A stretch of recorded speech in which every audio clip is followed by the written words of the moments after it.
2018 में जिस प्रदेश में 4,68,000 करोड़ रुपए के प्रस्ताव आते हैं, आज उसी प्रदेश में 35 लाख करोड़ रुपए से अधिक के प्रस्ताव प्राप्त हो गए। और 35 लाख करोड़ रुपए के प्रस्ताव, ये 35 लाख करोड़ रुपए के प्रस्ताव केवल अब एनसीआर तक सीमित नहीं है। पूर्वी उत्तर प्रदेश भी लगभग 10 लाख करोड़ रुपए के प्रस्ताव प्राप्त हुए हैं। बुंदेलखंड में 4,29,000 करोड़ रुपए के प्रस्ताव बुंदेलखंड के लिए प्राप्त हुए हैं। मध्य यूपी के लिए हुए हैं, लेकिन इसके लिए भूमिका तैयार करनी पड़ी थी, इसके लिए एक अभियान चलाना पड़ा था। 6 वर्ष तक लगातार टीम यूपी मेहनत करती रही, कार्य करती रही, दिन रात एक करके अपनी जिम्मेदारी का निर्वहन करते हुए जब उसने जब वह कार्य किया, परिणाम पसीना बहाया, परिणाम हमारे सामने, परसेप्शन बदला हर एक सेक्टर में। आज प्रदेश के पास बेहतर लॉ एंड ऑर्डर की स्थिति है। आज उत्तर प्रदेश के पास बेहतर कनेक्टिविटी है। 4 लेन की कनेक्टिविटी हमारे पास, इंटरस्टेट कनेक्टिविटी हमारे पास है, एक्सप्रेस हाईवेज हमारे पास है, रेल का बेहतर नेटवर्क हमारे पास है, एयर नेटवर्क हमारे पास है। उत्तर प्रदेश के मैन पावर की केवल स्केल ही नहीं बल्कि उसकी स्किल को बढ़ाने के लिए भी यहां कार्य हुआ, यह भी आज उत्तर प्रदेश के पास है। हमने सेक्टोरियल पॉलिसी बनाई, उस पर अध्ययन किया हर एक विभाग ने, और हर एक विभाग ने उस पर अध्ययन करते हुए जो कार्यक्रम आगे बढ़ाए, आज परिणाम सामने है कि अलग अलग सेक्टर में किस किस में निवेश हो सकता है, उसकी मैपिंग की गई और उस सेक्टर के लिए फिर उस प्रकार की पॉलिसी बनाई गई। एंटी भूमाफिया टास्क फोर्स बना करके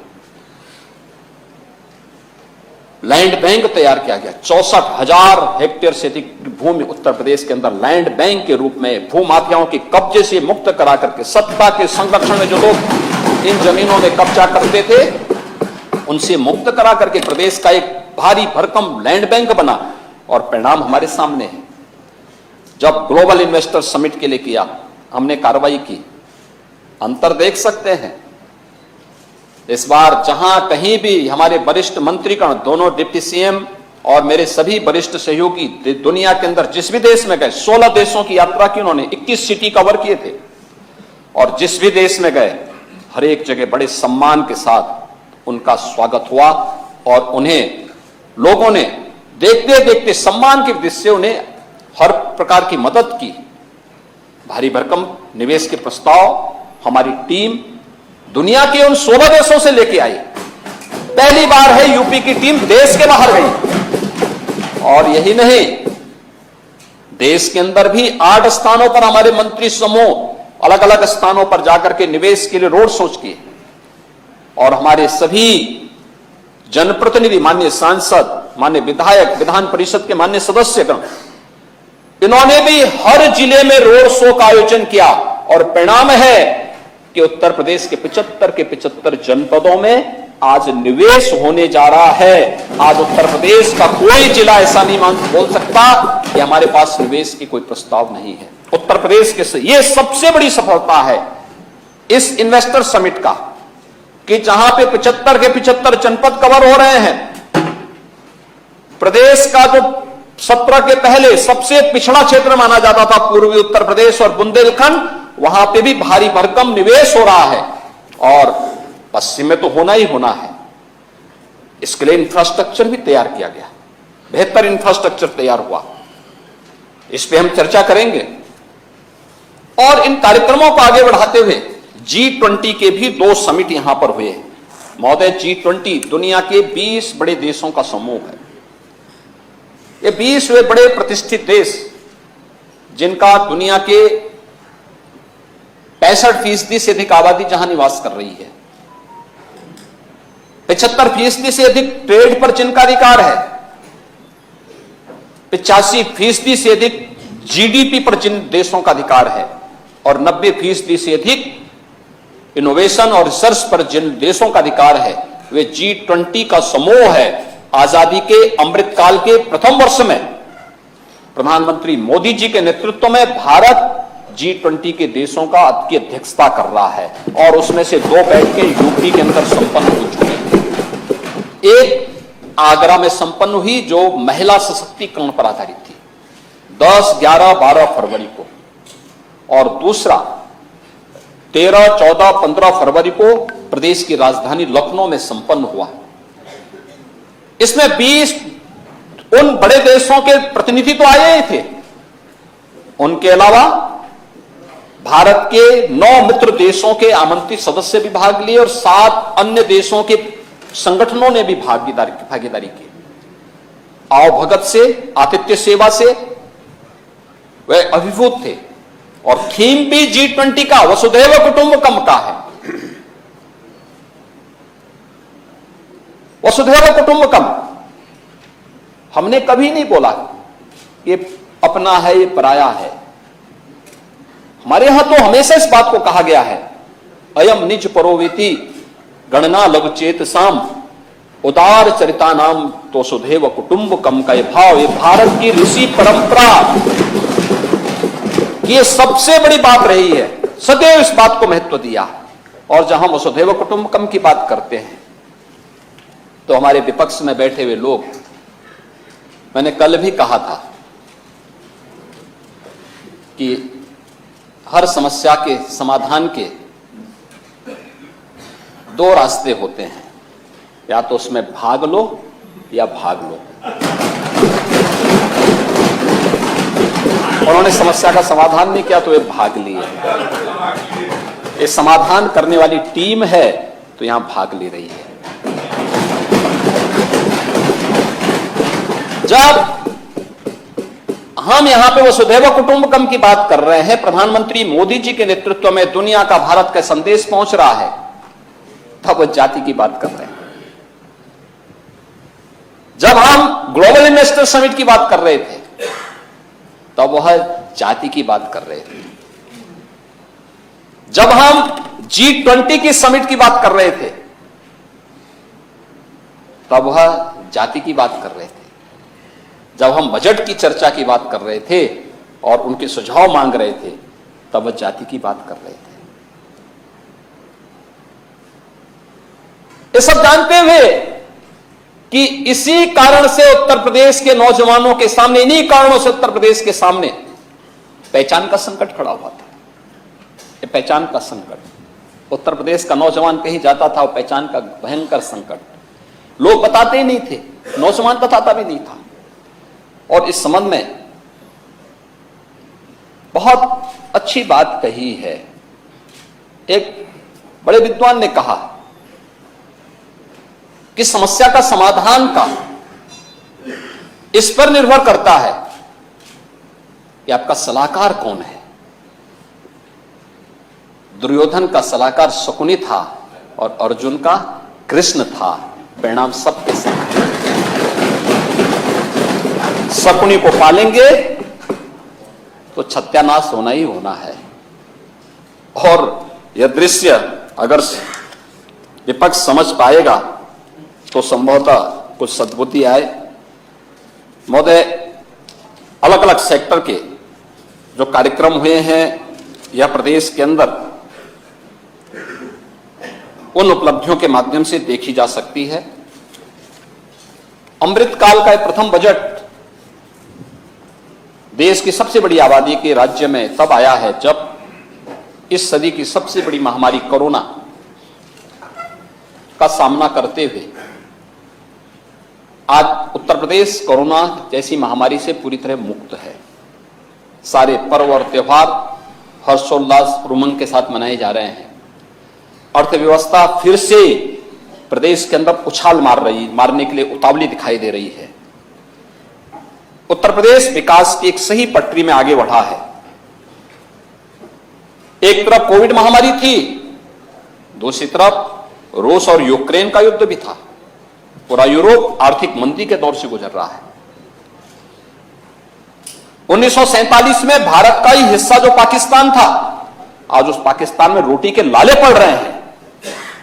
लेकिन भारत प्रधानमंत्री मोदी जी के नेतृत्व में आज वैश्विक नेतृत्व की जिस क्षमता का प्रदर्शन कर रहा है, पूरी दुनिया उसके प्रति अभिभूत है। हर भारतवासी को उस पर गौरव की अनुभूति करनी चाहिए।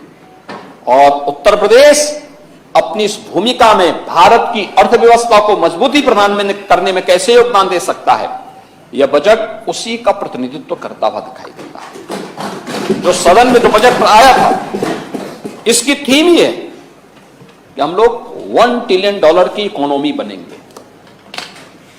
अगर प्रधानमंत्री मोदी जी ने भारत की इकोनॉमी को $5 ट्रिलियन की इकोनॉमी बनाने का एक संकल्प लिया है और उसके अनुरूप कार्य योजना बना करके भारत को आगे बढ़ाने का कार्य प्रारंभ किया है, तो हमारा भी दायित्व बनता है कि अपनी आबादी के हिसाब से हम भी कंट्रीब्यूशन कर सकें।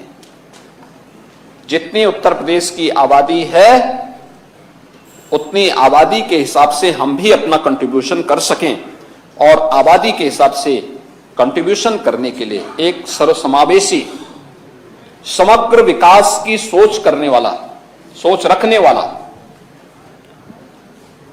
आत्मनिर्भर उत्तर प्रदेश की नींव को और मजबूत करने वाला यह 2023-24 का बजट उत्तर प्रदेश की जनता को समर्पित किया गया है। और इस बजट को प्रस्तुत यहां पर आज जब इसका जवाब दे रहा हूं मैं, तो मुझे बताते हुए प्रसन्नता है कि प्रदेश के अलग अलग जो बजट प्रस्तुत किए गए थे, उन सब की अलग अलग थीम थी। पहला बजट अन्नदाता किसानों के लिए हम लोगों ने समर्पित किया था। 36,000 करोड़ रुपए की लागत से 86 लाख अन्नदाता किसानों की कर्ज माफी के कार्यक्रम के साथ साथ तमाम अन्य योजनाएं अन्नदाता किसानों से जुड़ी हुई, उन्हें आगे बढ़ाने का कार्य किया था। प्रोक्यूरमेंट के परिणाम क्या आया है? बहुत सारे लोगों ने प्रश्न किया होगा कि क्या किसानों की आमदनी दुगनी हुई? आते हैं उस पे भी। सिंचाई के लिए क्या किया, इस पे भी हम बता देंगे। दूसरा बजट था औद्योगिक निवेश और अवस्थापना ढांचागत व्यवस्था के लिए, इंफ्रास्ट्रक्चर डेवलपमेंट के लिए जो कार्य प्रदेश के अंदर हुआ। तीसरा था मिशन शक्ति, महिला सशक्तिकरण के लिए जो कार्य हुआ। चौथा था युवाओं के विकास के लिए और इंफ्रास्ट्रक्चर डेवलपमेंट के लिए जो नई कार्य योजनाएं प्रदेश के अंदर तैयार हुई थी। 21-22 का बजट उत्तर प्रदेश के विभिन्न वर्गों के स्वावलंबन से जुड़ा हुआ था। 22-23 का अंत्योदय से आत्मनिर्भरता की संकल्पना को आगे बढ़ाने वाला बजट था। और 23-24 का हमारा यह बजट त्वरित सर्वसमावेशी समग्र विकास की सोच के साथ एक आत्मनिर्भर उत्तर प्रदेश की आधारशिला को मजबूती प्रदान करने वाला यह बजट यहां पर प्रस्तुत किया गया है।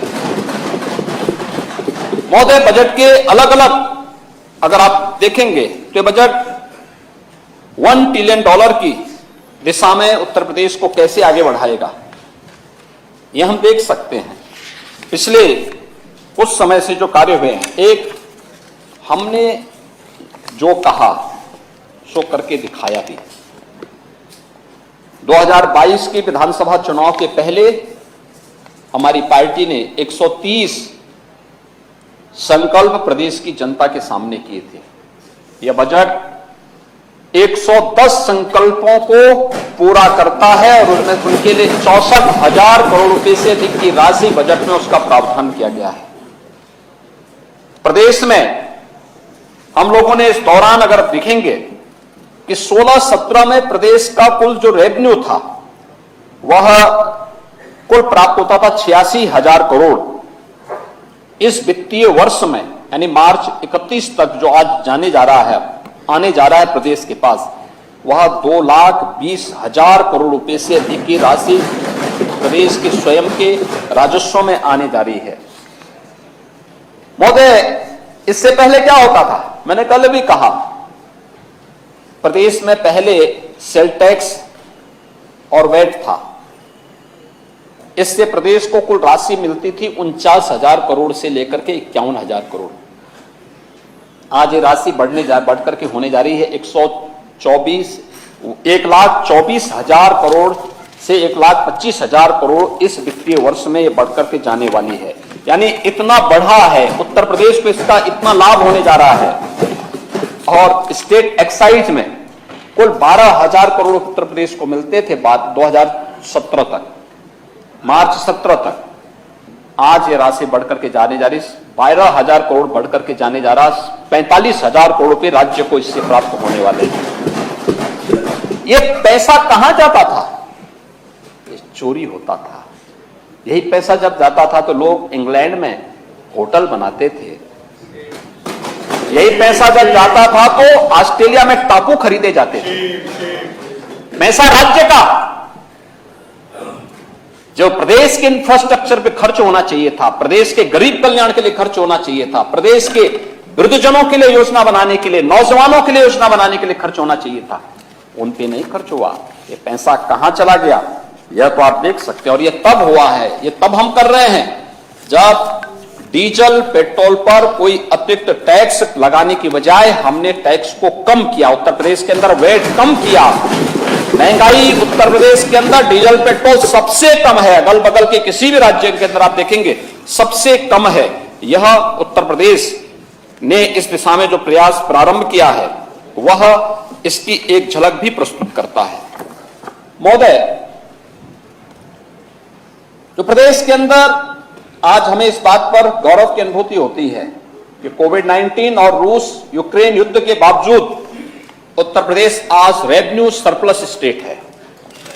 उत्तर प्रदेश 2016-17 में 20% से अधिक जो राशि थी वह ऋणों के माध्यम से वित्त पोषण होती थी। जो बजट कुल बजट होता था 20% से अधिक केवल हम ऋण के माध्यम से देते थे।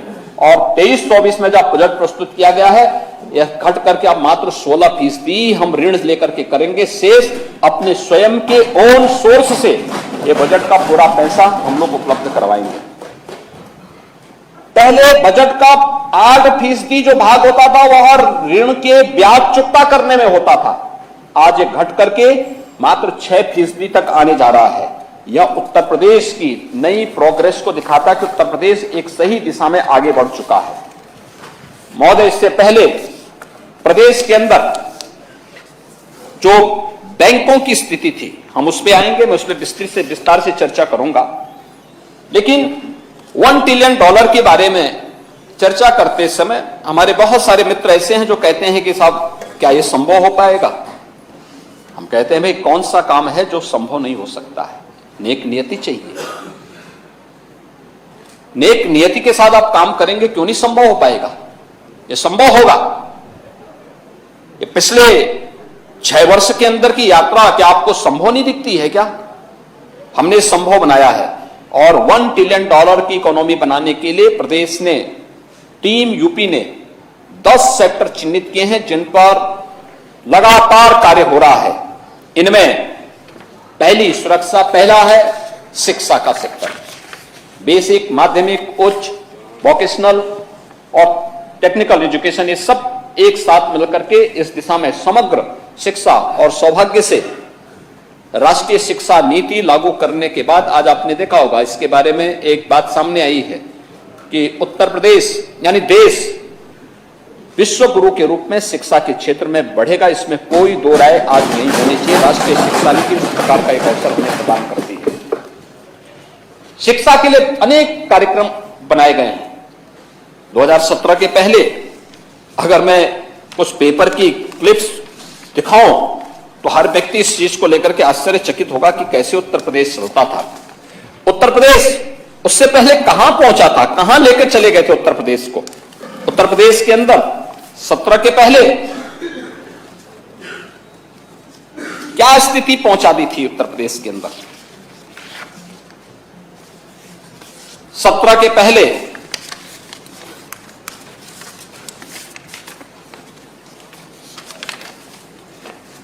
सूबे में 5वीं के 56% बच्चे हिंदी तक नहीं पढ़ पाते। यह उत्तर प्रदेश की स्थिति थी 17 के पहले। यूपी में प्राथमिक विद्यालयों की बदहाली की पोल खोलती रिपोर्ट, यह 20 अगस्त 2015 की है। 26,379 स्कूल चल रहे हैं एक कमरे में, सिंगल कमरे में। यह उत्तर प्रदेश की स्थिति थी। और यूपीएससी की हर परीक्षा पर सवाल, अनिल यादव के अध्यक्ष बनने के बाद विवादों में आई तेजी। यह उत्तर प्रदेश के अखबारों की सुर्खियां हुआ करती थी। यह उत्तर प्रदेश 2017 के पहले का है। और आज मैं धन्यवाद दूंगा आप सभी माननीय सदस्यों को कि आपने ऑपरेशन कायाकल्प में एक विद्यालय को गोद लेकर के उसके रिनोवेशन की कार्रवाई की और आज उत्तर प्रदेश में 1,30,000 से अधिक बेसिक शिक्षा परिषद के स्कूलों को हम लोगों ने रिनोवेशन करके फ्लोरिंग को ठीक करने का काम किया, बच्चों को फर्नीचर दिया। हमारी सरकार पिछले 6 वर्ष से लगातार बेसिक शिक्षा परिषद में जो पहले 1,34,00,000 बच्चे पढ़ते थे, आज 1,34,00,000 बच्चे से बढ़कर के 1,91,00,000 बच्चे आज उत्तर प्रदेश की बेसिक शिक्षा परिषद के स्कूलों में पढ़ रहे हैं। उन बच्चों को uniform free, 2 uniform free, bag free, books free, जूता मोजा free, sweater free, mid day meal की क्वालिटी सुधारी गई है। 1,91,00,000 बच्चे उत्तर प्रदेश की बच्चे हैं। ये किसी जाति, किसी मत और मजहब के साथ मत जोड़ो इन बच्चों को। जब इन बच्चों के हक को हड़प करके दुनिया में अपने संसाधन बढ़ाने का काम करते थे, तब क्या जाति नजर नहीं आ रही थी? क्या तब इन्हें जाति नजर नहीं आती थी?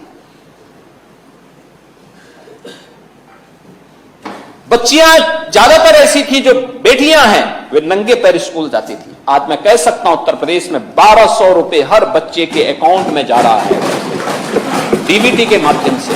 अभिभावक को इस बात के लिए तैयार किया जा रहा है कि भाई उन बच्चों के लिए जूता मोजा समय पे खरीद करके स्कूल भेजो। इस संख्या बड़ी है। ऑपरेशन कायाकल्प के बाद यह सुविधा, आज डिजिटल लाइब्रेरी के लिए बजट में पैसा दिया गया। हर गांव और हर वार्ड में डिजिटल लाइब्रेरी का निर्माण होगा। बजट में इसका प्रावधान कर दिया गया है। पीएम श्री योजना के अंतर्गत उन बच्चों के लिए बेहतर विद्यालय बनेंगे। बहुत अच्छे विद्यालय बनने जा रहे हैं। अभी तो 18 अटल आवासीय विद्यालय हम बनाने जा रहे हैं, इसी सत्र में प्रारंभ करने जा रहे हैं। रजिस्टर्ड श्रमिकों के बच्चे, कोविड के दौरान जो बच्चे अनाथ हुए हैं, उन बच्चों को, अन्य अनाथ बच्चों को उन स्कूलों में वर्ल्ड क्लास इंफ्रास्ट्रक्चर के साथ हम लोग उत्तम शिक्षा देने जा रहे हैं। और इस सरकार पूरा खर्चा उन बच्चों को लेगी। लॉजिंग, फूडिंग की सारी सुविधा उन बच्चों के लिए वहीं पर उपलब्ध करवाएंगे। हमने तो किसी की जाति नहीं देखी, किसी का मजहब नहीं देखा। हमारी आने वाली पीढ़ी है, उसके भविष्य को अच्छा बनाना हमारा दायित्व है। अपनी जिम्मेदारी से हम भाग नहीं सकते हैं और हमारी सरकार इसको कर रही है। इसको हर विकास खंड स्तर पर, हर न्याय पंचायत स्तर पर आगे बढ़ाने का कार्य हो रहा है। माध्यमिक स्तर पर माध्यमिक शिक्षा के गवर्नमेंट विद्यालयों के साथ साथ शासकीय सहायता प्राप्त निजी प्रबंधन के विद्यालयों को भी उनके रिनोवेशन के लिए, नई बिल्डिंग के लिए हम पैसा देना चाहते हैं और इसके लिए धनराशि की व्यवस्था बजट में की गई है। और यही नहीं, उनके संस्कार होंगे, वो अपनी विरासत को कोसेंगे, कोसते ही रहे हैं। भगवान राम तक को नहीं बख्शा इन लोगों ने। और मध्यकाल के महान संत तुलसीदास जी को जिस प्रकार की टिप्पणी की गई, तुलसीदास जी की विरासत को देश और दुनिया आकर्षित होती है और तुलसीदास जी के साथ पे जुड़ाई है। बेचारे जब रामचरितमानस लिखना प्रारंभ किया था, पोथी चोरी हो जाती थी, लेकिन समस्या देने वाला की हस्ती कितनी भी बड़ी क्यों ना हो, जब ईश्वर की कृपा होती है ना, कुछ नहीं बिगाड़ सकता कोई। संत तुलसीदास जी ने एक अमर महाकाव्य दे दिया रामचरितमानस के माध्यम से। श्री रामचरितमानस मध्यकाल में भारत का मार्गदर्शन करने वाला, गुलामी की बेड़ियों से मुक्त करने वाला।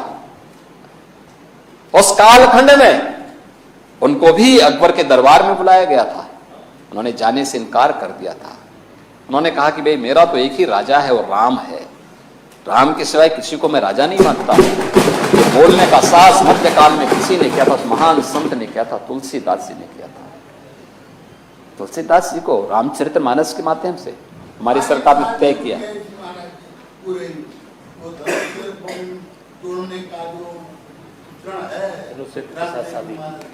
उसी तरह एक शादी हुई है कल हाँ, औरैया में हुआ है, औरैया में हुआ। मैं अभिनंदन करूंगा उनको जिन्होंने रामचरितमानस के गायन के माध्यम से इस परंपरा को आगे बढ़ाया। हमारे यहाँ होता ही है हर एक जगह। अभी मुझे यद्यपि समय नहीं मिल पाता, लेकिन अभी मुझे पिछले सप्ताह एक शादी ब्याह के कार्यक्रम में वहां पे समारोह में जाने का मैं अवसर मिला था। संजोग से उस जब मैं पहुंचा उसी समय बरमाला का कार्यक्रम चल रहा था।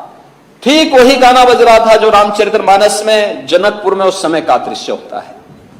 लोगों के मन में भाव पैदा हुआ है, ये कौन लोग हैं जो विरासत को अपमानित कर रहे हैं? ये कौन लोग हैं? और इन लोगों को पहचानने की आवश्यकता है।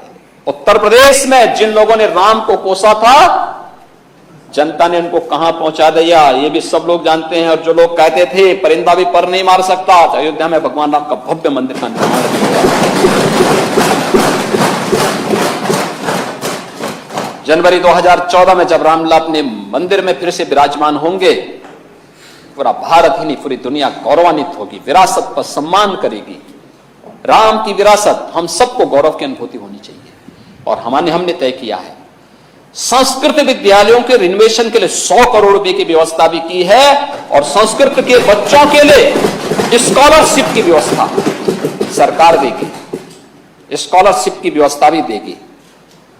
पुरोहित कल्याण बोर्ड का गठन तो हम कर ही रहे हैं, सारी उसकी कार्य योजना चल रही है। अच्छा होता विरोधी दल के नेतागण यहां पर इस मुद्दे पे चर्चा करते हैं, लेकिन वे भाग गए। हमने पैसे की व्यवस्था की है और पैसे की व्यवस्था के माध्यम से कर रहे हैं। उच्च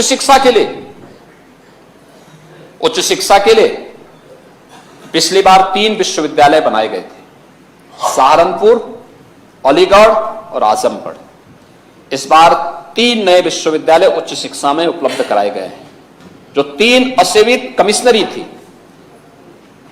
मां विंध्यवासिनी का धाम मिर्जापुर, मां पाटेश्वरी का धाम देवपाटन मंडल और मुरादाबाद। इन तीनों कमिश्नरी में हम एक नया विश्वविद्यालय देने जा रहे हैं। बजट का प्रावधान इस बजट में कर दिया गया है।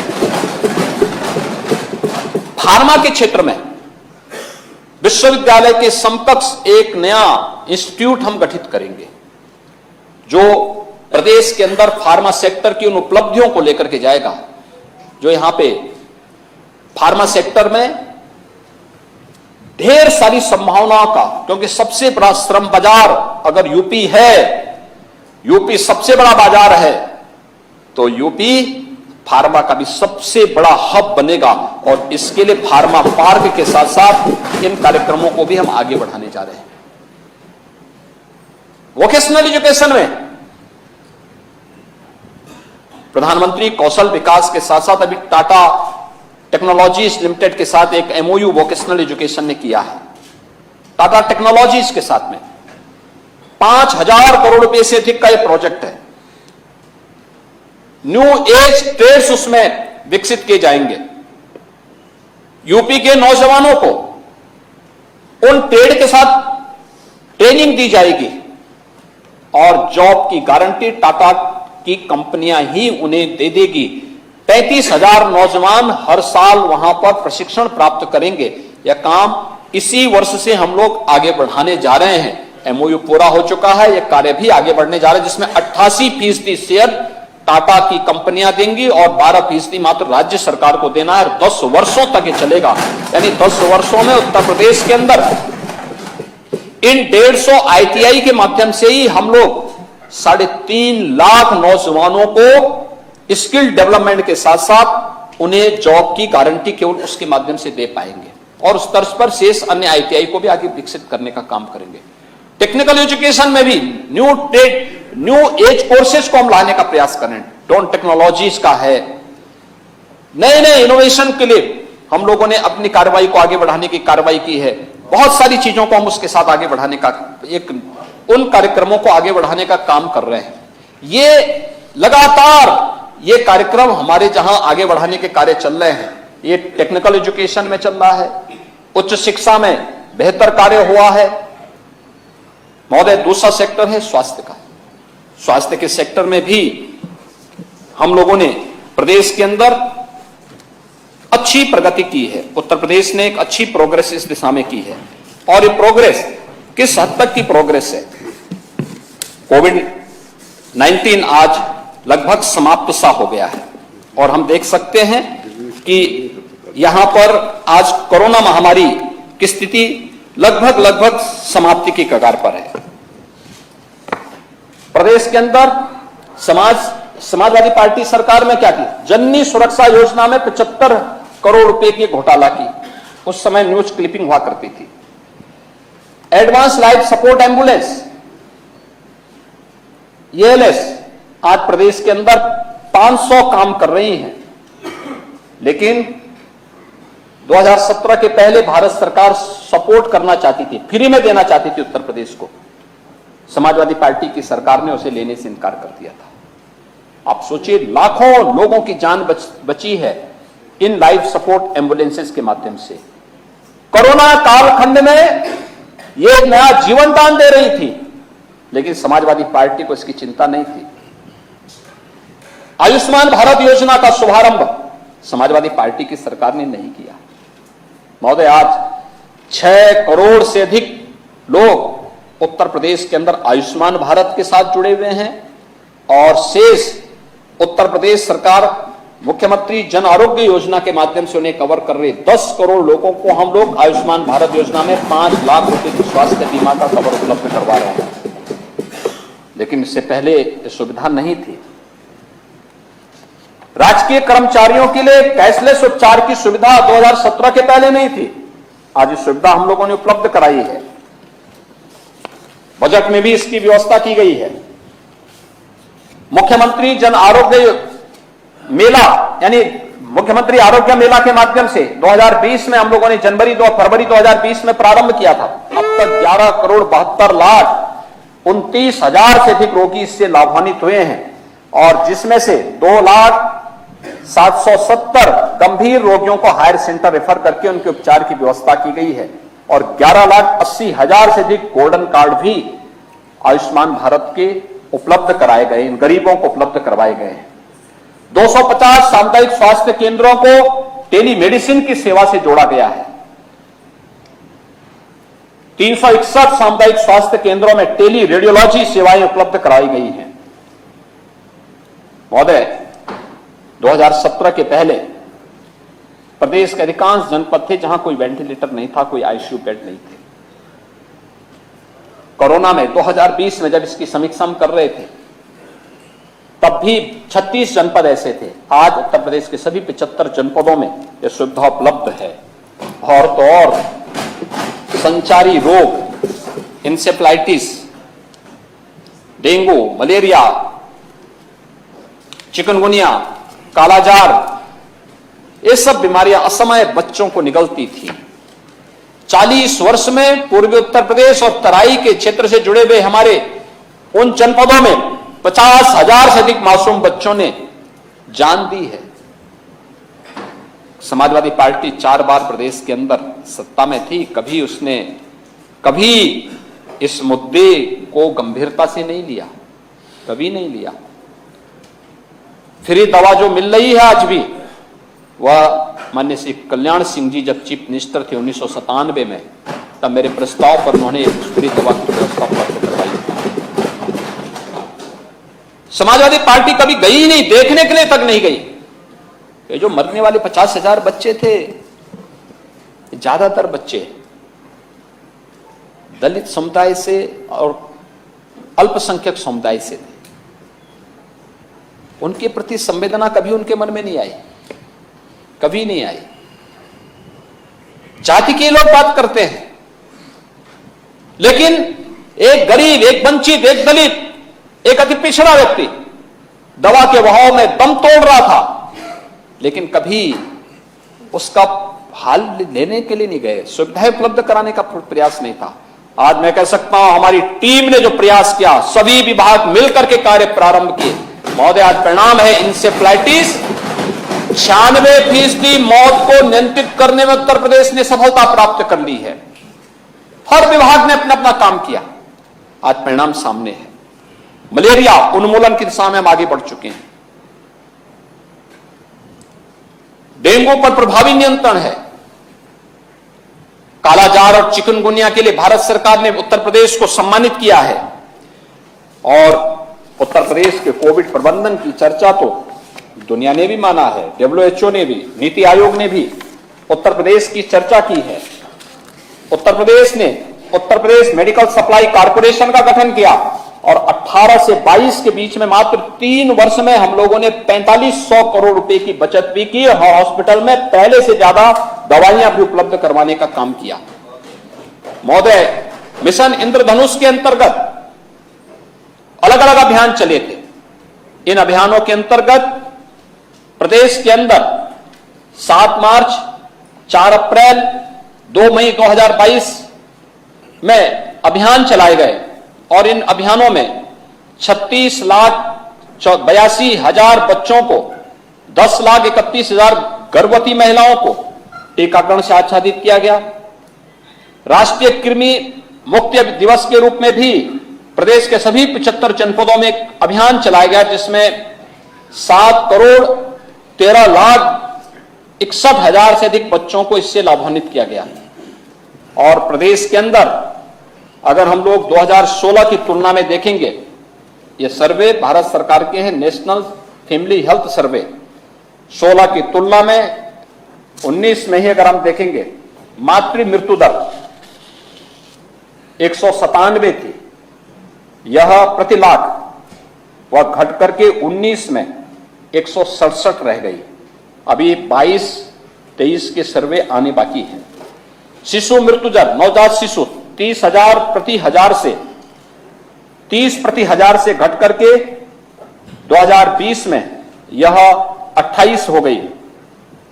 शिशु मृत्यु दर 43 प्रति हजार से 2020 में यह घट करके 38 हो गई। नेशनल फैमिली हेल्थ सर्वे 15-16 की तुलना में 19-20 में उत्तर प्रदेश के अंदर संस्थागत जो प्रसव है, ये 67% से बढ़कर के लगभग 84% हो गई। फुल इम्यूनाइजेशन, टीकाकरण की जो स्पीड है, ये लगभग 70% से ऊपर हो गई और सकल प्रजनन दर या 2.7% से घट करके 2.4% रह गई है। ये स्वास्थ्य क्षेत्र में काम हुआ। आप प्रदेश के अंदर हर जनपद में निःशुल्क डायलिसिस की सुविधा हम उपलब्ध कराने जा रहे हैं।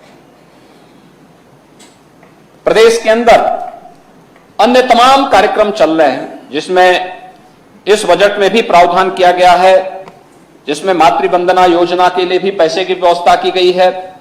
प्रधानमंत्री आत्मनिर्भर स्वस्थ भारत योजना के अंतर्गत भी 418 करोड़ रुपए की व्यवस्था की गई है। पंडित दीनदयाल उपाध्याय राज्य कर्मचारी कैशलेस चिकित्सा योजना के अंतर्गत 150 करोड़ रुपए की व्यवस्था की गई है। पीएससी और सीएससी के उनके रिनोवेशन के लिए भी व्यवस्था की गई है। सपा सरकार में मेडिकल कॉलेज में सीटें बेची जाती थी, एक भी एम्स नहीं था। एमबीबीएस की सीटें केवल 1990 थी। आज प्रदेश के अंदर 1 डिस्ट्रिक्ट 1 मेडिकल कॉलेज की तरफ हम बढ़ चुके हैं। रायबरेली और गोरखपुर में एम्स का संचालन हो चुका है। एमबीबीएस की सीट बढ़कर के 1990 से बढ़कर के अब हमारे पास 3,828 और निजी क्षेत्र में अगर एमबीबीएस की सीटों को हम जोड़ दें तो ये 2,550 बढ़कर के 4,700 हो गई है। यानी प्रदेश के अंदर आज कुल एमबीबीएस की सीटें हमारे पास 1990 से बढ़कर के अब ये हो चुकी हैं 8,528 सीटें आज उत्तर प्रदेश के अंदर उपलब्ध हैं। इसके अलावा पीजी की सीटें 741 से बढ़कर के 1441 और निजी क्षेत्र के मेडिकल कॉलेजेस को अगर हम देखेंगे तो ये 2868 सीटें आज के दिन पर प्रदेश के अंदर बढ़ चुकी हैं। महोदय, प्रदेश के अंदर हम लोग अलग अलग सेक्टर में जो काम कर रहे हैं, 33 वर्षों से 35 एएनएम सेंटर थे जो बंद हो चुके थे, उन्हें फिर से चालू किया गया है। 300 संस्थाओं में नर्सिंग और पैरामेडिकल का पाठ्यक्रम प्रारंभ हो सके, इसके लिए कार्यक्रम चल रहे हैं। प्रदेश के अंदर आज के दिन पे पीकू बेड्स, पीडियाट्रिक आईसीयू, छोटे बच्चों के लिए जो आईसीयू बनते हैं उसकी संख्या 150 से बढ़ा करके आज 6700 यह प्रदेश के अंदर किया गया है। लगातार प्रदेश ने, और बजट की व्यवस्था अगर आप देखेंगे तो 16-17 में चिकित्सा शिक्षा का जो बजट था यह केवल 1900 करोड़ के आसपास था, जो आज हम लोग बढ़ा करके लगभग 10,000 करोड़ रुपए तक पहुंच रहा है। पिछले 5 वर्ष में प्रदेश के अंदर की यह स्थिति प्रदेश के अंदर देख सकते हैं, जिसके माध्यम से प्रदेश आज प्रदेश के अंदर आयुष विश्वविद्यालय भी बन रहा है और सदैव अटल जी के नाम पर लखनऊ में मेडिकल यूनिवर्सिटी का भी निर्माण युद्ध स्तर पर चल रहा है। उसने अपने एफिलिएशन की कार्रवाई को आगे बढ़ा दिया है। प्रदेश के अंदर महिला और बाल विकास विभाग में आप सब देख सकते हैं कि महिला और बाल विकास विभाग में यानी बच्चों के लिए और गर्भवती महिलाओं के लिए पोषाहार शराब का एक ठेकेदार था, वो संचालित करता था। आप अनुमान कर सकते हैं क्या स्थिति थी। वो शराब की सप्लाई करेगा या बच्चों, नवजात शिशुओं और महिलाओं के लिए पोषाहार को सप्लाई करेगा। सरकार आई, हम लोगों ने उससे समाप्त करके आज महिला स्वयंसेवी समूह प्रदेश के अंदर इसका संचालन कर रहे हैं और अधिकतर जनपदों में उनके प्लांट बन चुके हैं। जो रैप्सी उसमें दी जाती है, आज वह व्यवस्थित तरीके से उसकी क्वालिटी कंट्रोल करने के लिए एक थर्ड पार्टी रखी गई है। भारत सरकार की एक संस्था इसका मॉनिटर कर रही है और उसके माध्यम से क्वालिटी फूड उन बच्चों को पोषाहार उपलब्ध कराया जा रहा है, गर्भवती महिलाओं को उपलब्ध करवाने का कार्य किया जा रहा है। एक मॉडल के रूप में उत्तर प्रदेश इस दिशा में आगे बढ़ा है। 1,77,218 स्मार्टफोन आंगनबाड़ी कार्यकर्तियों को उपलब्ध करवाया गया है। यह कार्य भी प्रदेश के अंदर मजबूती के साथ आगे बढ़ा है। मौजे अच्छे परिणाम इसके आए हैं। पोषण मिशन के अंतर्गत भी उत्तर प्रदेश के अंदर काफी अच्छे परिणाम आज हम सबको देखने को मिले हैं। और इसी में अगर हम देखेंगे तो महिला कल्याण से जुड़ी हुई जो तमाम योजनाएं हैं, महिला और बाल विकास विभाग के माध्यम से जो कार्य वर्तमान में किए जा रहे हैं, जिसमें निराश्रित महिला पेंशन, इसमें भी काफी बड़ा अंतर आया है। आज इनके लिए पेंशन की व्यवस्था, कन्या सुमंगला योजना के लिए पैसे की व्यवस्था, मुख्यमंत्री सामूहिक विवाह योजना जब हम लोगों ने 2017 में प्रारंभ की थी, समाजवादी पार्टी विरोध कर रही थी, कहते थे गरीबों का अपमान कर रहे हैं। लगभग 2 लाख कन्याओं की शादी इसके माध्यम से संपन्न हो चुकी है और गरीब की शादी में सीएम, डिप्टी सीएम और मिनिस्टर भी जाकर के कन्यादान करने में योगदान दे रहे हैं। यह दृश्य भी पूरा प्रदेश देख रहा है। महोदय, इसके लिए भी 600 करोड़ रुपए की व्यवस्था की गई है। प्रदेश के अंदर आज हम लोगों ने प्रदेश के अंदर जो कन्या सुमंगला योजना में 14 लाख से अधिक बेटियां इससे लाभान्वित हो रही हैं। अन्य तमाम सेक्टर हैं जिन पर यहां पे चिकित्सा सेक्टर में भी कार्य हो रहा है और चिकित्सा सेक्टर प्रदेश के अंदर आने वाले समय में यह प्रदेश के अंदर एक बड़ा सेक्टर होगा जो हेल्थ टूरिज्म के लिए भी एक नई संभावनाओं को आगे विकसित करता है। महोदय, कृषि सेक्टर में उत्तर प्रदेश देश की आबादी का एक बड़ा राज्य है। उत्तर प्रदेश के अंदर आप देखेंगे उत्तर प्रदेश की कुल जीडीपी में एग्रीकल्चर का जो योगदान है 25% से अधिक है। देश की कुल कृषि योग्य भूमि में 11% भूमि उत्तर प्रदेश के अंदर है, लेकिन खाद्यान्न उत्पादन इसके माध्यम से होता है 20%। देश के लिए 20% खाद्यान्न का उत्पादन, और इसलिए फूड बास्केट के रूप में उत्तर प्रदेश जाना जाता है। सबसे उर्वरा भूमि, सबसे अच्छा जल संसाधन उत्तर प्रदेश के पास। 2015-16 में भारत सरकार उत्तर प्रदेश को 20 कृषि विज्ञान केंद्र देना चाहती थी और 20 कृषि विज्ञान केंद्र देने के बाद उत्तर प्रदेश के किसानों को तकनीक, समय पे बीज मिल सके, इसकी व्यवस्था करना चाहती थी। समाजवादी पार्टी की सरकार ने नहीं दिया। मुझे तो आश्चर्य होता था कि समाजवादी पार्टी के एक नेता, जब मैं कृषि विज्ञान केंद्र बोल रहा था तो वह बोल रहे थे कृषि विज्ञान केंद्र क्या होता है। वे श्रीमान जी प्रदेश के मुख्यमंत्री रह चुके हैं, कहते हैं कृषि विज्ञान केंद्र क्या होता है। भगवानी मालिक है। कैसे चल रही थी, कैसा चल रहा था प्रदेश, ऐसे ही नहीं पेपरों में टिप्पणी निकलती थी।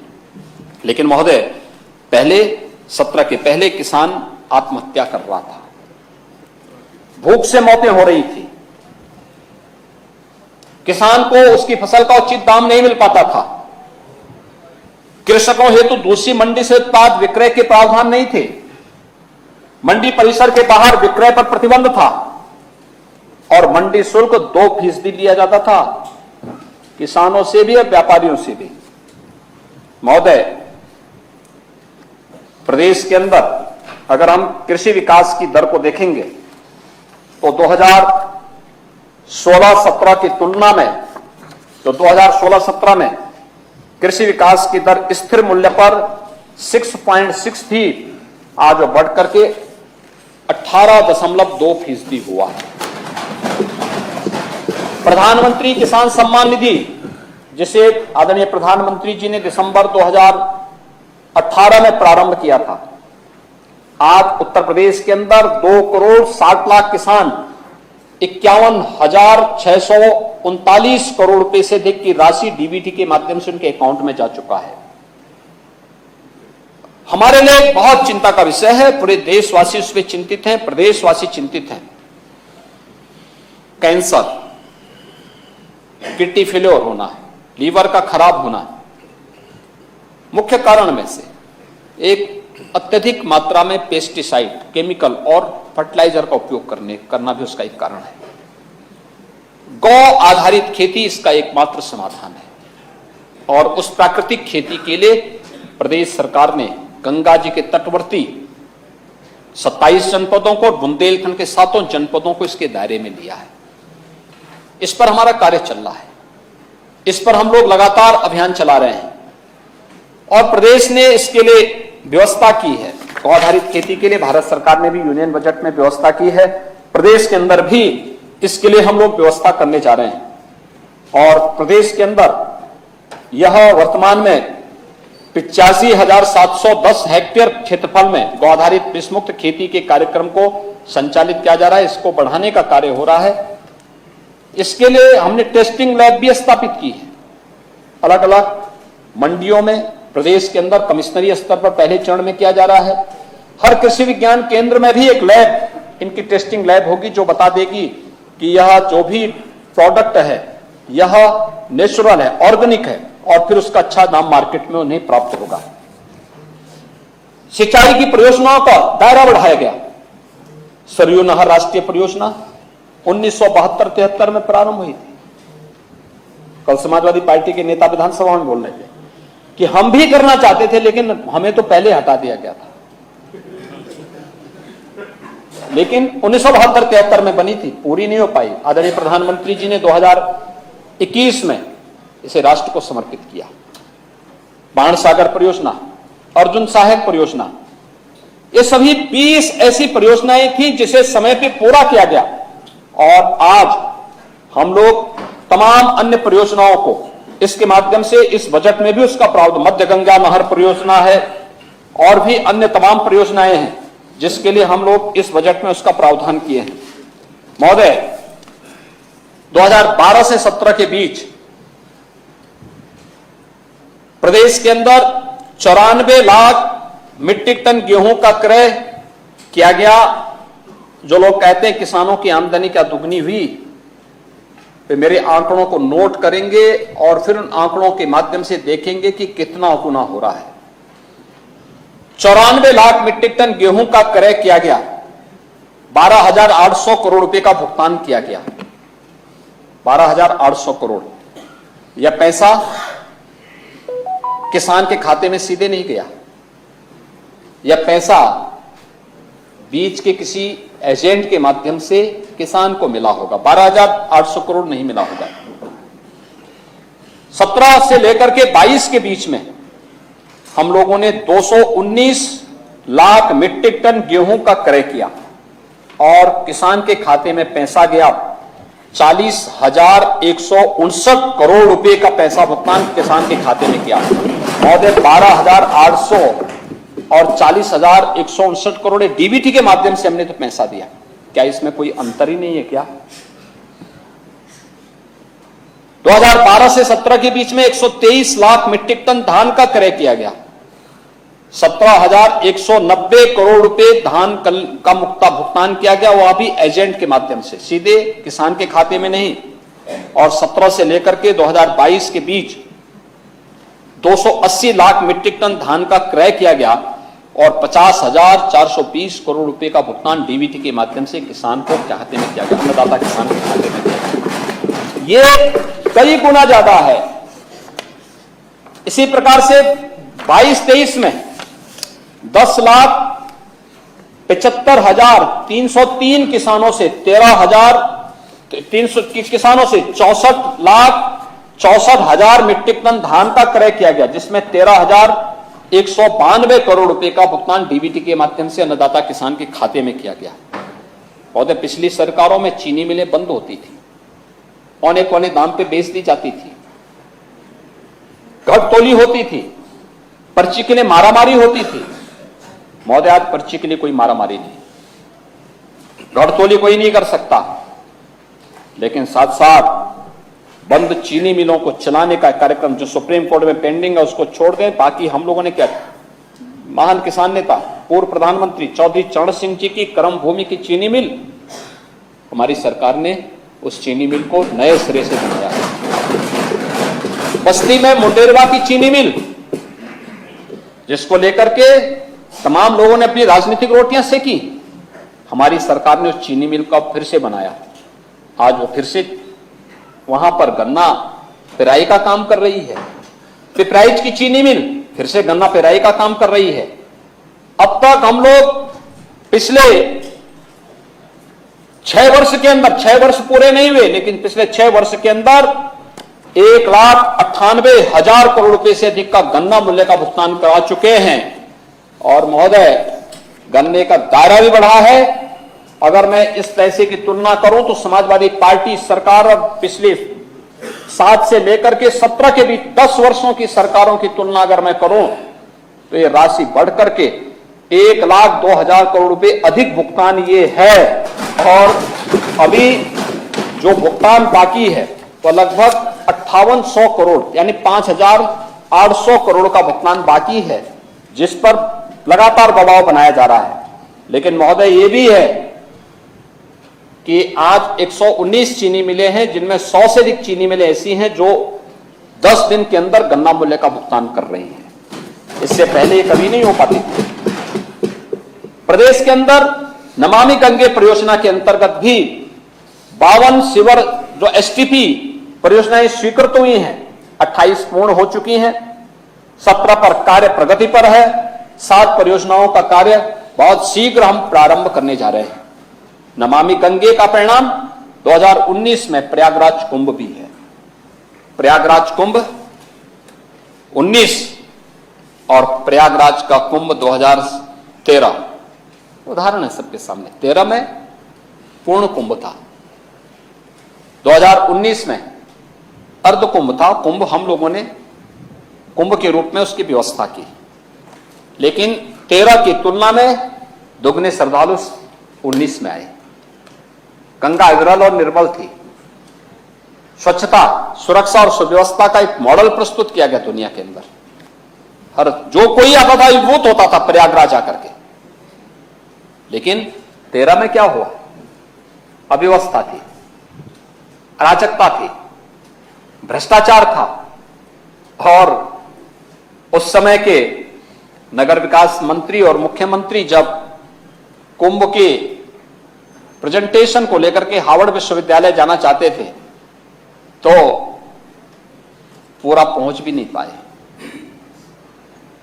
उत्तर प्रदेश को किस प्रकार की शर्मनाक स्थिति का सामना करना पड़ रहा था, ये किसी से छुपा हुआ नहीं है। प्रदेश के अंदर आज इस बजट में एक और प्रावधान किया गया है। 23-24 में कृषि के निजी नलकूप पर उपभोक्ताओं की विद्युत बिलों में अब तक हम लोगों ने 50% की छूट, अब इसको 100% करने के लिए भी 1500 करोड़ रुपए का व्यवस्था हम लोगों ने बजट में किया। पीएम कुसुम योजना के अंतर्गत 30,000 सोलर पंप स्थापित करने का एक लक्ष्य लिया गया, इस पर कार्रवाई चल रही है।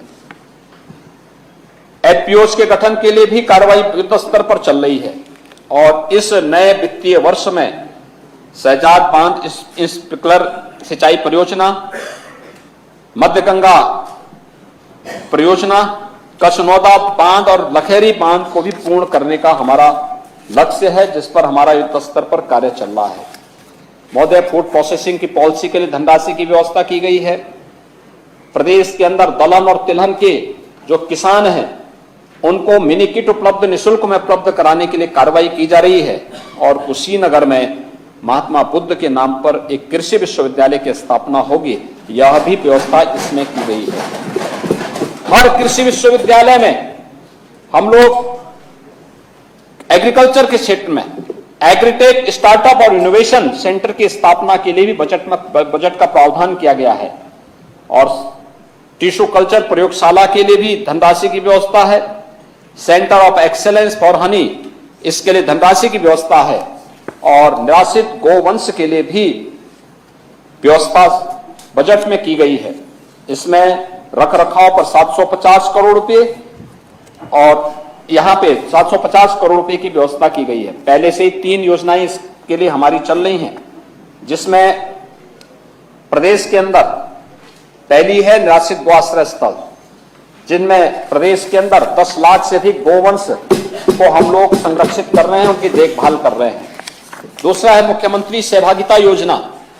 इस योजना के माध्यम से कोई भी किसान निराश्रित गौआश्रय स्थल से 4 गोवंश को अपने घर में अगर देखभाल करता है तो 900 रुपये हर गोवंश का हर महीने राज्य सरकार उसे देगी। 1 लाख से अधिक अन्नदाता किसानों के पास इस प्रकार की गोवंश हैं। और तीसरा है कुपोषित परिवारों को दी जाने वाली व्यवस्था, जिसमें एक गाय, दूध देने वाली गाय, ब्याई हुई गाय, उन कुपोषित परिवारों को दे रहे हैं। काफी कुपोषित परिवार इससे लाभान्वित हो रहे हैं। इसमें 900 रुपये भी हर महीने हम उन परिवारों को उपलब्ध करवाते हैं। दुग्ध विकास से संबंधित जो नीति है उसके लिए व्यवस्था की गई है। नंद बाबा दुग्ध मिशन योजना के अंतर्गत भी धनराशि की व्यवस्था बजट में की गई है। मुख्यमंत्री मत्स्य संपदा योजना, इसके लिए व्यवस्था की गई है। निषाद राज बोर्ड सब्सिडी योजना, इसके लिए व्यवस्था की गई है। और महोदय, जल जीवन मिशन के लिए हमने 22-23 में 19,500 करोड़ रुपए की व्यवस्था की थी। 23-24 में बढ़कर के 21,000 करोड़ रुपए की व्यवस्था हम लोगों ने की है। हर घर नल की योजना, हर घर नल। पहले बुंदेलखंड पानी के लिए तरसता था, आज हम हर घर तक शुद्ध पेयजल उपलब्ध करवा रहे हैं।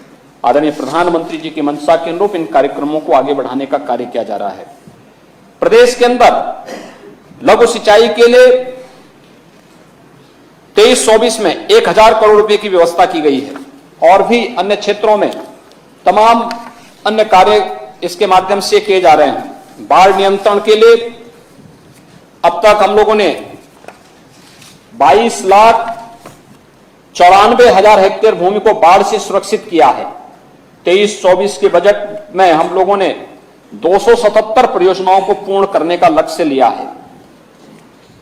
7,426 किलोमीटर की नहर पटरियों को गड्ढा मुक्त, बाढ़ नियंत्रण के लिए 2,803 करोड़, मुख्य सिंचाई की परियोजनाओं के लिए 5,332, मध्यम सिंचाई परियोजनाओं के लिए 2,220 और लघु सिंचाई परियोजनाओं के लिए 3,400 करोड़ रुपए का प्रस्ताव भी बजट में उपलब्ध कराया गया है। प्रदेश के अंदर नहरी और सरकारी नलकूपों में किसानों को मुख्य पानी यानी पानी की सुविधा उपलब्ध कराने के लिए भी 900 करोड़ रुपए का व्यवस्था किया गया है। नदी में सुधार और कटाव निरोधक अभियान के लिए भी 1,619 करोड़ रुपए की व्यवस्था की गई है। ये सभी व्यवस्था एग्रीकल्चर सेक्टर को प्रभावी बनाने के लिए, इस सेक्टर को प्रभावी ढंग से आगे बढ़ाने के लिए भी यहां पर यह व्यवस्था की गई है। महोदय, समाज कल्याण के क्षेत्र में अगर आप देखेंगे तो समाज कल्याण के लिए भी अनेक प्रावधान इसमें किए गए हैं। 2017 के पहले की रिपोर्ट बताती है कि 25 से 26 हजार करोड़ रुपए कहां खर्च हुए, विभागीय अफसरों ने हिसाब किताब की रिपोर्ट ही नहीं दी। वृद्धावस्था पेंशन, यह मात्र पहले जो यहां पर प्रदेश के अंदर 500 रुपये मिलती थी, आज 1000 रुपये हर उस वृद्धजन को दी जा रही है। और इसमें काफी बड़े पैमाने पर हम उन सभी परिवारों को उपलब्ध करा रहे हैं जो निराश्रित हैं, उन सभी परिवारों को यह सुविधा उपलब्ध कराई जा रही है। इसमें 23-24 में अगर आप देखेंगे कि 17 में इससे पहले यह बजट की जो राशि थी मात्र 1500 थी, आज ये राशि बढ़कर के 7248 करोड़ रुपए केवल हम वृद्धावस्था पेंशन के लिए इस बजट में उसका प्रावधान किया गया है। इसी प्रकार से प्रदेश के अंदर मुख्यमंत्री सामूहिक विवाह योजना के लिए, छात्रवृत्ति के लिए समाजवादी पार्टी की सरकार में 16-17 में अनुसूचित जाति जनजाति के छात्रों 21 लाख छात्रों की छात्रवृत्ति रोक दी थी इन लोगों ने। जब 2017 में हमारी सरकार आई, उन सभी छात्रों की छात्रवृत्ति अगले वर्ष 17-18 में फिर हम लोगों ने उपलब्ध करवाने का काम किया था। ये लोग जाति की बात करते हैं। और यही नहीं, आज महोदय प्रदेश के अंदर उत्तर प्रदेश बाल सेवा योजना, कोविड के दौरान जो बच्चे निराश्रित हो गए थे उन बच्चों को भी प्रदेश के अंदर इस व्यवस्था के साथ जोड़ा गया। 4000 रुपये प्रति माह की राशि उन्हें उपलब्ध करवाई जा रही है और 18 वर्ष तक के पात्र बच्चों को टैबलेट और लैपटॉप भी सुविधा उन बच्चों को भी उपलब्ध कराई जा रही है। महिला कल्याण के लिए निराश्रित महिला पेंशन, पहले केवल 17,21,000 महिलाओं को पेंशन की सुविधा मिलती थी, आज महोदय 32,62,000 निराश्रित महिलाओं को पेंशन दी जा रही है। पहले यह पेंशन की राशि मात्र 500 रुपए थी, आज 1000 रुपए की राशि उन सभी को उपलब्ध करवाने का काम किया जा रहा है। यह इसके लिए भी पर्याप्त धनराशि की व्यवस्था हम लोगों ने इसमें इस बजट के माध्यम से यहां पर कन्या सुमंगला योजना के लिए भी 1050 करोड़ रुपए का प्रावधान किया गया है, जिसके माध्यम से 14,72,000 बेटियां इस योजना से लाभान्वित होंगी। दिव्यांगजन पेंशन योजना, 8 लाख लाभार्थी थे, मात्र 300 रुपए महीने की पेंशन मिलती थी। आज प्रदेश के अंदर 11 लाख से अधिक दिव्यांगजन है जिन्हें 1000 रुपए की पेंशन की राशि हम लोग उपलब्ध करवाने का कार्य कर रहे हैं और पर्याप्त धनराशि उन सभी के लिए उपलब्ध करवाने का कार्य आज इस बजट में किया गया है। महोदय, इसी प्रकार से प्रदेश के अंदर अन्य सेक्टर में भी कार्य किया जा रहा है और वे सेक्टर अलग अलग सेक्टर में कार्य करने वाले हैं। श्रम सेक्टर है, एमएसएमई का सेक्टर है। एमएसएमई में हमारा जो है 96 लाख एमएसएमई यूनिट यूपी के अंदर कार्य कर रही है। ये 96 लाख एमएसएमई यूनिट परंपरागत उद्यम को बढ़ावा देने के साथ साथ, मुझे याद है 2017 में जब प्रदेश में लोक कल्याण संकल्प पत्र हमारी पार्टी ने तैयार किया था, उसमें संकल्प ये था कि हम परंपरागत उद्यमियों को प्रोत्साहित करने के लिए अपनी एक ठोस कार्य योजना प्रस्तुत करेंगे। वही ठोस कार्य योजना 1 डिस्ट्रिक्ट 1 प्रोडक्ट की है, जिसमें उनके प्रोत्साहन के लिए उन्हें न्यू डिजाइन देना, उन्हें नई तकनीक देना, उनके लिए मार्केट उपलब्ध कराना और फिर उन्हें वैश्विक पहचान दिलाना। हम आभारी हैं आदरणीय प्रधानमंत्री जी के कि उन्होंने ओडीओपी को वैश्विक पहचान दिला दी। जब दुनिया के राष्ट्राध्यक्षों को उत्तर प्रदेश के अंदर बने हुए उत्पाद गिफ्ट किए जाते हैं, उत्तर प्रदेश का हस्तशिल्पी वैश्विक मान्यता प्राप्त करता है। लेकिन समाजवादी पार्टी इस पे हंसती है, कहती है कि ये ओडीओपी क्या है। हमने कहा समझ नहीं पाएंगे, क्योंकि आपकी ओडीओपी का मतलब तो हर व्यक्ति जानता है कि वह आपका 1 डिस्ट्रिक्ट 1 माफिया का जो संकल्प था वो तो प्रदेश उससे तबाही था, देख ही रहा था पूरा प्रदेश। लेकिन आज हम जिस दिशा में आगे बढ़े हैं, इसने उत्तर प्रदेश को एक्सपोर्ट के एक नए हब के रूप में विकसित किया है। 1,56,000 21-22 तक हम 1,56,000 करोड़ रुपए का एक्सपोर्ट कर रहे हैं। उत्तर प्रदेश में एक्सपोर्ट हो सकता है, कल्पना थी, आज ये हो रहा है। उत्तर प्रदेश इस दिशा में आगे बढ़ा है और हमारी जो एमएसएमई पॉलिसी है वह इस बात की सुविधा देती है 1000 दिनों तक आपको परमिशन लेने की आवश्यकता नहीं। आप अपना उद्योग लगाइए, एनओसी की कार्रवाई होती रहेगी, प्रोडक्शन शुरू होगा, आप इस दौरान अपनी प्रक्रिया को आगे बढ़ा देंगे। 1000 दिनों तक की सुविधा उपलब्ध करवाने का कार्य उत्तर प्रदेश ने अपने जितने भी हस्तशिल्पी हैं, कारीगर हैं, उनको सुविधा उपलब्ध कराई। विश्वकर्मा श्रम सम्मान के माध्यम से हम अपने परंपरागत जो कारीगर हैं, हस्तशिल्पी हैं, 16-17 प्रकार की कैटेगरी हैं, इन्हें ट्रेनिंग देने, ट्रेनिंग के दौरान मानदेय देने और फिर टूल किट उपलब्ध करवाने का कार्य कर रहे हैं। आज वह आर्थिक स्वावलंबन की तरफ वह भी अग्रसर हुआ है। प्रदेश के अंदर अन्य तमाम सेक्टर में इस दिशा में कार्य प्रारंभ हुए हैं। आईटी और इलेक्ट्रॉनिक्स के लिए प्रदेश के अंदर अनेक कार्यक्रम प्रारंभ हुए हैं। इसमें प्रदेश के अंदर नए आईटी पार्क बनाने की कार्रवाई हो या फिर प्रदेश के अंदर आज प्रदेश इस दिशा में अगर हम देखेंगे तो हमारे पास इस दिशा में बहुत अच्छे कार्य हुए हैं। 3 अत्याधुनिक डाटा सेंटर, इसके लिए इसमें निवेश प्रदेश के अंदर आ रहा है। प्रदेश के अंदर स्वामी विवेकानंद युवा सशक्तिकरण योजना के अंतर्गत अब तक हम 20 लाख युवाओं को टैबलेट और स्मार्टफोन उपलब्ध करा चुके हैं और 3600 करोड़ रुपए की व्यवस्था इस बजट में भी की गई है, जिसके माध्यम से हम लोग प्रदेश के अंदर आने वाले समय में लगभग कुल मिलाकर के 2 करोड़ युवाओं को टैबलेट और स्मार्टफोन उपलब्ध कराने जा रहे हैं। प्रदेश के अंदर नोएडा में आर्टिफिशियल इंटेलिजेंस का मशीन लर्निंग क्षेत्र में सेंटर ऑफ एक्सीलेंस ये क्रियाशील है। प्रदेश के अंदर इलेक्ट्रॉनिक्स और आईटीएस सेक्टर में भारत के कुल मोबाइल मैन्युफैक्चरिंग में 45% योगदान उत्तर प्रदेश कर रहा है। भारत के मोबाइल कंपोनेंट के 55% निर्माता उत्तर प्रदेश के अंदर हैं और भारत के लगभग 26% मोबाइल निर्माता उत्तर प्रदेश में क्रियाशील हैं और 200 से अधिक जो कंपनियां इस दिशा में कार्य कर रही हैं। राज्य सरकार सेमीकंडक्टर मैन्युफैक्चरिंग फेब यूनिट के लिए क्लस्टर विकसित कर रही है और इस दिशा में एक अच्छा प्रयास हुआ है। महोदय, प्रदेश के अंदर अगर इंफ्रास्ट्रक्चर की बात करें, इंटर स्टेट कनेक्टिविटी, नेपाल से जोड़ने वाले बिहार, छत्तीसगढ़, झारखंड, मध्य प्रदेश, राजस्थान, हरियाणा, उत्तराखंड, इन सबको जोड़ने के लिए 4 लेन की कनेक्टिविटी आज यूपी की है।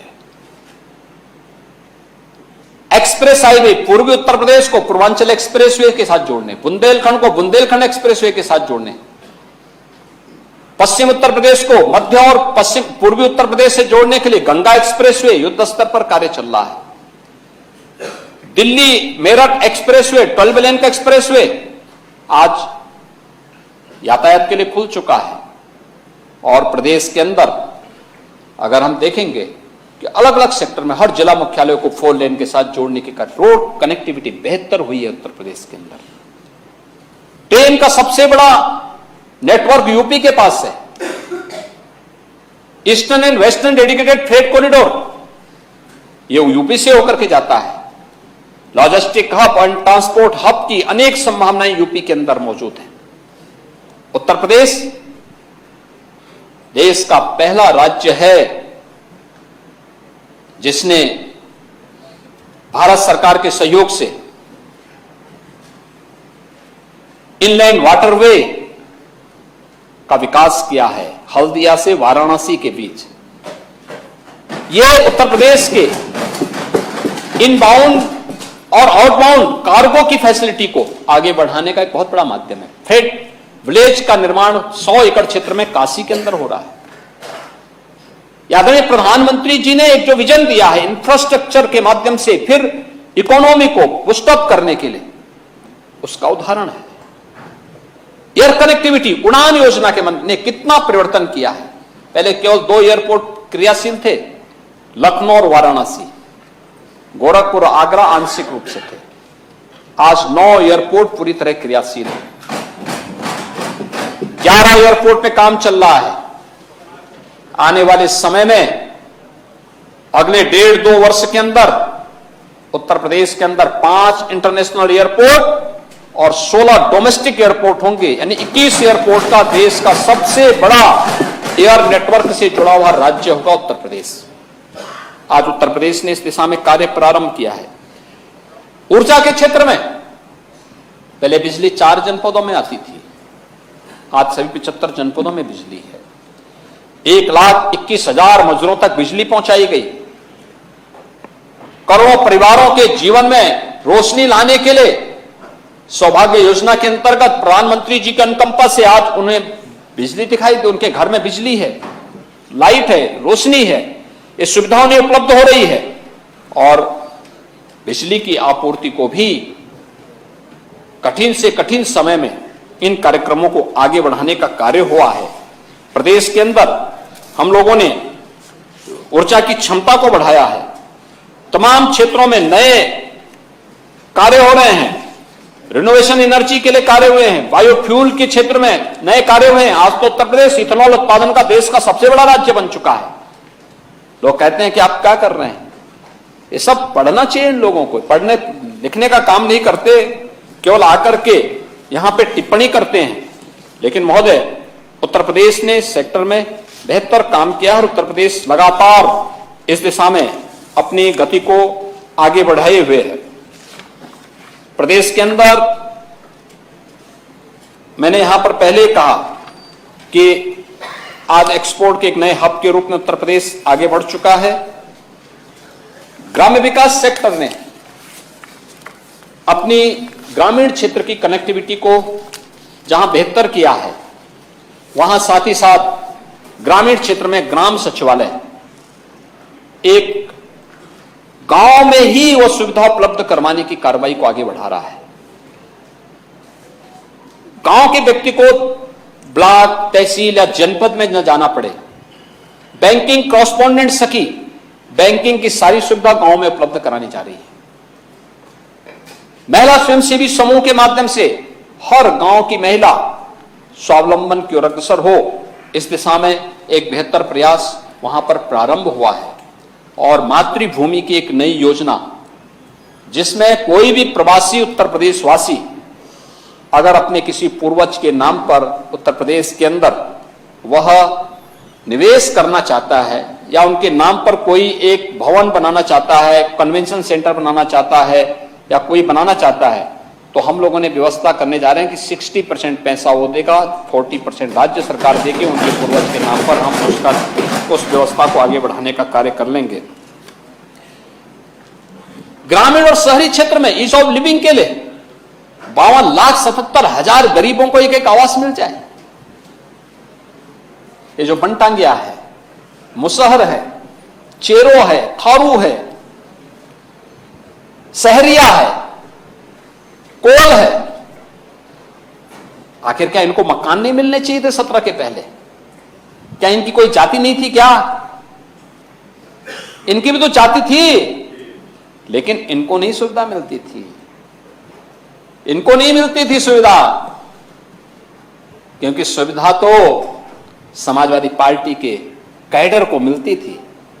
बड़ी हवेली है, उसी हवेली में महोदय, मुझे याद है मार्च 17 में सरकार बनी थी, लेकिन दिसंबर 16 और जनवरी 17 में मैं एक आंदोलन के साथ जुड़ा हुआ था। वो था भूख से हो रही मौत के खिलाफ अभियान।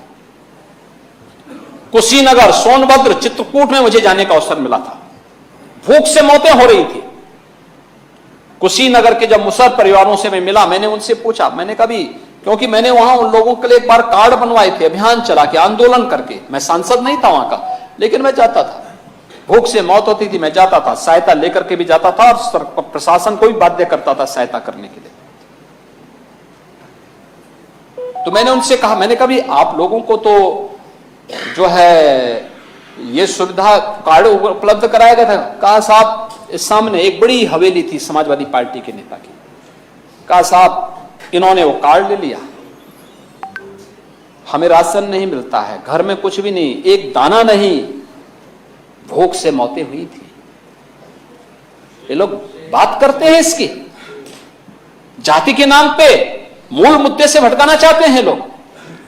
क्या उस गरीब जो भूख से मर रहा किसान था, अन्नदाता किसान था, आत्महत्या कर रहा था, क्या उसकी कोई जाति, किसान की कोई जाति होती है? गरीब की कोई जाति होती है? वंचित की कोई जाति होती है? लेकिन ये बहकाने का कार्य कर रहे हैं, डेवलपमेंट के मुद्दे से ध्यान हटाने का कार्य कर रहे हैं। उत्तर प्रदेश की छवि जो आज नई उभर करके आई है, सुरक्षा की, विकास की, उस मुद्दे से ध्यान हटाने का काम कर रहे हैं। और आज उत्तर प्रदेश ने इस दिशा में जो कार्य प्रारंभ किया वह हर व्यक्ति उसकी सराहना कर रहा है। उत्तर प्रदेश के अंदर हर ग्राम पंचायत में बैंकिंग लेन देन का काम, और कुछ बहनें तो इतना अच्छा काम इस मामले में कर रही हैं, वह अद्भुत है। आदरणीय प्रधानमंत्री जी ने भी उसकी सराहना की। प्रदेश के अंदर जल जीवन मिशन के बारे में मैंने पहले कहा, हर घर नल योजना 2024 तक हम प्रदेश के अंदर हर गांव हर घर तक उपलब्ध करवाने का कार्य करेंगे। ग्रामीण क्षेत्र में स्वामित्व, पीएम स्वामित्व योजना, आखिर ये 17 के पहले भी हो सकता था। 50 लाख परिवारों को हम, जहां पे उसका घर है गांव में, उस गरीब को उसका मालिकाना अधिकार दे चुके हैं, घरौनी उपलब्ध करा चुके हैं 50 लाख परिवारों को।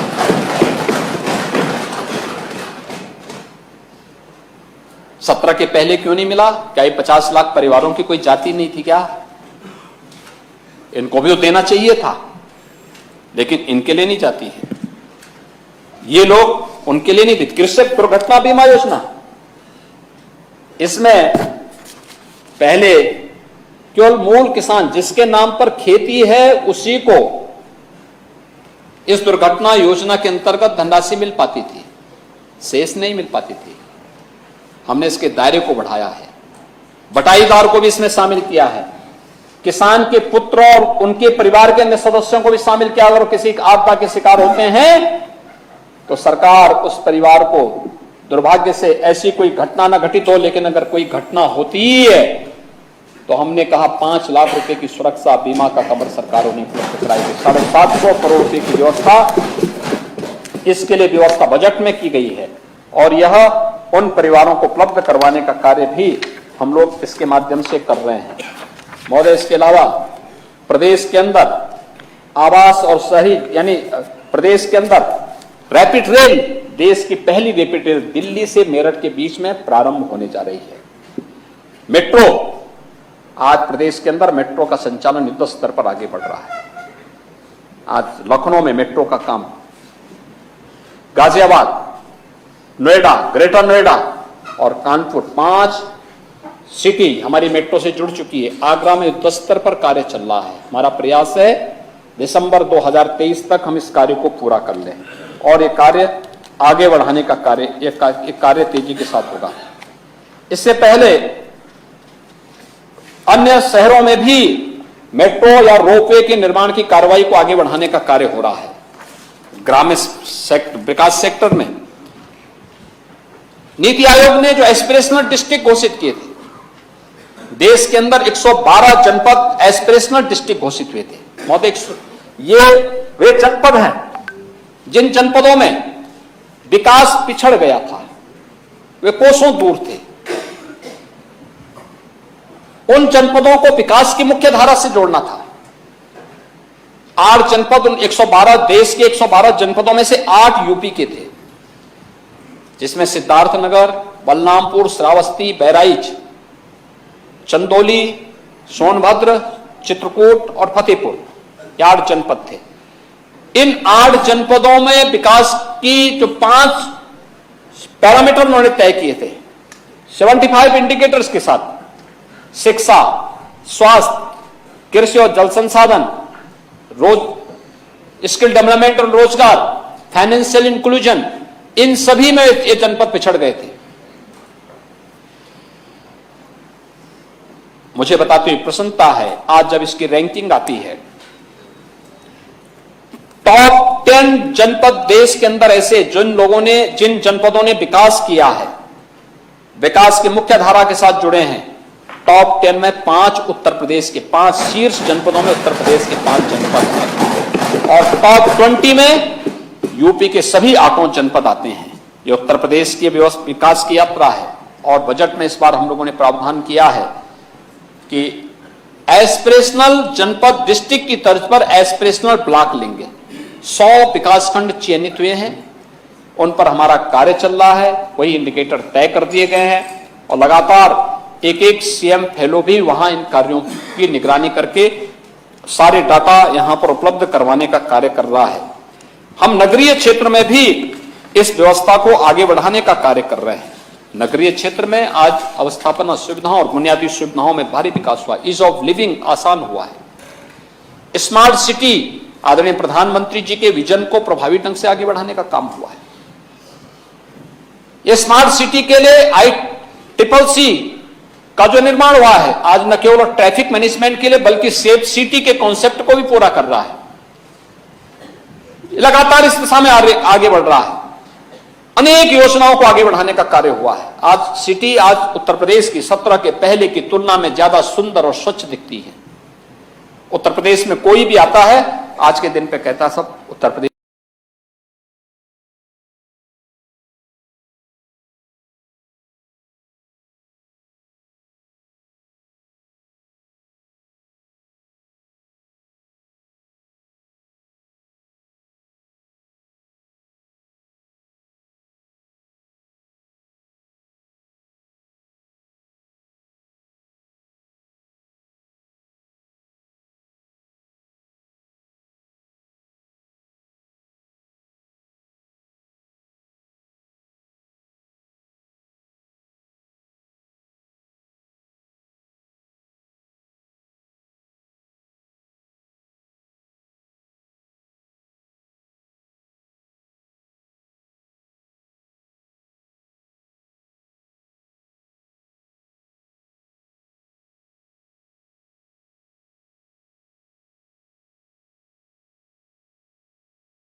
गाय, ब्याई हुई गाय उन कुपोषित परिवारों को दे रहे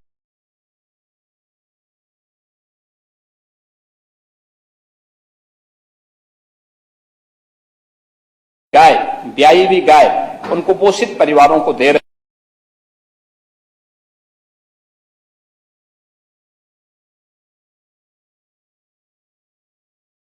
गाय, ब्याई हुई गाय उन कुपोषित परिवारों को दे रहे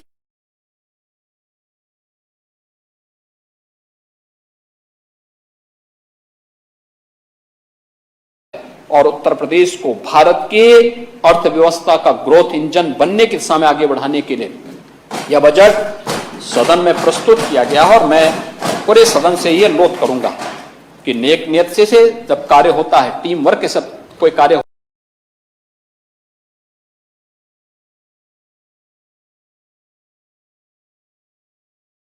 लोग खिलाड़ियों के लिए भी काम हुआ है। हर जिले में खेल का मैदान हो रहा है, बन रहा है। हर जिले में खेल का मैदान, खिलाड़ियों में लगभग 600 खिलाड़ियों को हम बहुत शीघ्र नौकरी देने जा रहे हैं। ललित उपाध्याय को डिप्टी एसपी का दे दिया जा चुका है। एक यादव लड़का है, उसको हमने नायब तहसीलदार की नियुक्ति का पत्र दे दिया है। हमने जाति देख करके नहीं दिया, उसके स्किल को देख करके, उसके हुनर को देख करके, उसकी क्षमता को देख करके वो नियुक्ति पत्र दिया है। लगभग 600 के आसपास खिलाड़ियों को नियुक्ति पत्र बहुत शीघ्र देने जा रहे हैं। हर स्तर पर और पदक हर खिलाड़ी के लिए प्रोत्साहन दिया गया। हर जिले में स्पोर्ट्स यूनिवर्सिटी हमारी मेरठ में बन रही है। स्पोर्ट्स आइटम का सबसे बड़ा केंद्र मेरठ है, उसको हमने प्रोत्साहित करने का काम किया है। हर जिले में स्टेडियम, हर विकासखंड स्तर पर मिनी स्टेडियम बनाने की कार्रवाई, हर गांव में खेल का एक मैदान, ओपन जिम का निर्माण, ये उसी क्रम का खिलाड़ियों को प्रोत्साहित करने और सांसद खेलकूद प्रतियोगिता, ये उसी का परिणाम है जो आदरणीय प्रधानमंत्री जी के अनुकंपा से आगे बढ़ रहा है। और मैं आश्वस्त करता हूं, सरकार किसी भी पक्ष को वंचित नहीं रखेगी शासन की योजनाओं से। हर एक पक्ष को, मैं तो बार बार इस बात को कहता हूं, यह देश राम राज्य की अवधारणा को साकार कर रहा है जब प्रधानमंत्री जी सबका साथ, सबके विकास, सबका विश्वास और सबके प्रयास की बात करते हैं। इस सबका साथ, सबके विकास का मंत्र ही राम राज्य की अवधारणा है और उत्तर प्रदेश इसका अक्षरशः पालन करेगा। इसी मंत्र को फॉलो करते हुए आगे बढ़ेगा और इसी को फॉलो करते हुए आगे बढ़ रहा है। हम मकान देते हैं सबको, किसी की जाति, मत और मजहब नहीं देखते। शौचालय दिया सबको, किसी की जाति, मत और मजहब नहीं देखा। उज्ज्वला योजना के लाभार्थियों को रसोई गैस का कनेक्शन दे रहे हैं। 1,74,00,000 लोगों को उपलब्ध कराया जा चुका है और आने वाले समय में दीपावली और होली पर फ्री में रसोई गैस के सिलेंडर भी उपलब्ध होंगे। इसके लिए बजट का प्रावधान भी इस बजट में कर दिया गया है। 6,90,000 करोड़ रुपए से अधिक के बजट का प्रावधान ये उसी भाव के साथ किया जा रहा है। हर तबके के लिए भेदभाव किसी के साथ नहीं, किसी प्रकार का कोई भेदभाव नहीं, लेकिन उच्छृंखलता या फिर सुरक्षा के साथ खिलवाड़ यह भी कतई स्वीकार्य नहीं हो सकता है। और जीरो टॉलरेंस की उस नीति के तहत कार्यक्रम को आगे बढ़ाने का जो कार्य हो रहा है वह उत्तर प्रदेश को एक नई पहचान दिलाएगा। मैं इस माननीय सदन से, उच्च सदन से इस बात का अपील करूंगा कि इस बजट को सर्वसम्मति से पास करते हुए उत्तर प्रदेश की जन भावनाओं के अनुरूप हम उत्तर प्रदेश को बना सकें, इस विश्वास के साथ मैं सभापति जी आपको मुझे अवसर देने के लिए हृदय से धन्यवाद देता हूं। माननीय त्रिपाठी जी, जिनकी होली मुहर्रम होने जा रही है वो तदर्थ शिक्षक हैं, वो काम करते हुए वेतन नहीं पा रहे हैं। बाबत मैं भी अनुरोध करना चाहता हूँ, ये कुछ करवा होली का त्योहार नजदीक है और उनके 13 हमारे माननीय सदस्यों ने जो बात रखी है, देखिए सरकार इसके प्रति बहुत गंभीर है। हमने पहले से इसके लिए कमेटी गठित किया है। हमारा प्रयास होगा कि इस दिशा में बहुत शीघ्र कोई निर्णय विभागीय स्तर पर लेकर के उनको भी राहत देने का काम करें। रही है 8 महीने से वेतन नहीं बैठिए है। बैठिए। माननीय अम्बेडकर जी, एक अनुरोध है कि जो पूरे प्रदेश में लाखों की संख्या में श्रमिक हैं, उनका न्यूनतम मजदूरी जो सलाहकार बोर्ड है उसका गठन नहीं है। इस वजह से उनकी सलाह नहीं, तो जो 10 साल 15 साल पहले जो मजदूरी थी वो आज तक वही है। इतनी महंगाई हो गई, 200 रुपये में नरेगा के लोग मजदूरी कर रहे हैं, और इसलिए जब सरकारी मजदूरी बढ़ेगी तभी प्राइवेट संस्थान के लोग मजदूरी। तो जो बड़ी बड़ी कंपनियां आ रही सब ये अच्छी बात है, लेकिन मजदूरों का भी अगर मजदूरी बढ़ जाए, आउटसोर्सिंग की नियमावली नहीं है, ठीक है, आपकी बात तो आ गई। मानव ये आ जाए आपकी जिससे बात आ लाखों गई। मजदूरों का हित भी हो सके। आपकी बात आ गई। सभापति जी, माननीय सदस्य ने जो बात रखी है, सरकार ने पहले से ही एक व्यवस्था बनाई है, और मैं इस माननीय सदन को भी अवगत कराना चाहूंगा कि आउटसोर्सिंग में जो लोग काम कर रहे हैं, आपने देखा होगा अभी हमारी सरकार ने संविदा पर काम करने वाले हर उस कार्मिक को उसको सप्तम वेतन की सुविधा उपलब्ध करवाई है। और सरकार ने यह भी व्यवस्था की है कि आउटसोर्सिंग में जो लोग काम कर रहे हैं उनका शोषण न होने पाए। मुख्य सचिव की अध्यक्षता में इसके लिए एक कमेटी की गठन किया गया है, और कमेटी उस पर तत्काल जैसे अपनी रिपोर्ट देगी तत्काल इसलिए सरकार आगे कदम बढ़ाएगी। न्यूनतम मजदूरी के लिए जैसे नगर विकास ने किया है कि श्रम और सेवायोजन विभाग जो मानक तय करेगा, हम वहां पर वही मजदूरी नगरीय क्षेत्र में कार्य करने वाले उन लोगों को उपलब्ध करवाने का कार्य करेंगे। पीडब्ल्यूडी विभाग इस मामले में प्रदेश के अंदर इन कार्यक्रमों को देखता है। आपकी बात जायज है कि हर एक तबके को सम्मानजनक मानदेय मिलना चाहिए, उसके श्रम का सम्मान होना चाहिए। राज्य सरकार इसके प्रति पूरी तरह सतर्क है और पूरी संवेदनशील तरीके से उनको उनका अधिकार दिलाने का काम। माननीय मोहसिन रजा कुछ कह रहे हैं? सुरेंद्र चौधरी जी, ठीक है। चलिए अब हम लोग एक बस एक बात ऐसे ही रखना था। हाँ। कि जो विधायक और विधान परिषद में हाँ। थोड़ा हम लोगों में अंतर पाया जाता है, नहीं प्रस्ताव पाया दिया जाता। जाता है उनसे भाई 3